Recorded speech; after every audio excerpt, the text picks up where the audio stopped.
evening. Thanks for joining us tonight for News 4 at 6. I'm Jessica Bowman. Matt Breen has the evening off. First at 6, a different year for farmers in Siouxland planting crops this season. Recent years have been plagued with drought conditions, but this spring saw some heavy rainfall. KTIV's Clayton Anderson talks to a local farmer and field expert about the impact of the increased rainfall. While the added rain we've seen this spring could bring some changes for some farmers, one farmer that I spoke to in Wakefield, Nebraska says he welcomes all the rain.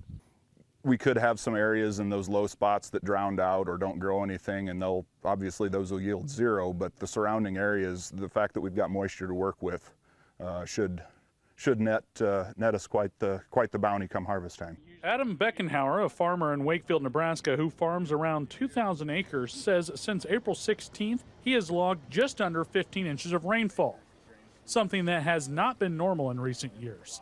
He says while the heavy rain causes some unique challenges to areas of the soil, the current conditions for him are much better than when dealing with a drought. I know the last 2 years it's been really hard summers just chasing around and keeping irrigation systems going, and I'd like to have a summer off. That'd be kind of nice.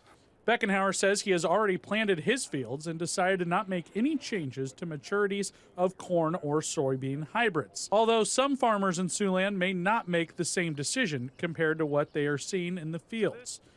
One field agronomist for the Iowa State University Extension and Outreach, Leah Tainaple, says that when taking samples for the subsoil, there was a lot of moisture. What's happened now in some areas is that we are past the ideal planting period, but growers are still unable to be getting in their fields and getting their seed in the ground. Tainaple says if corn hasn't been planted by now, farmers will have to look at changing maturity.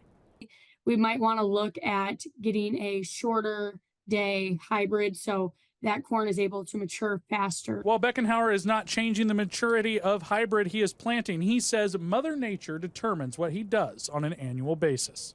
It's nice to have some help. In Wakefield, Nebraska, Clayton Anderson, KTIV News 4.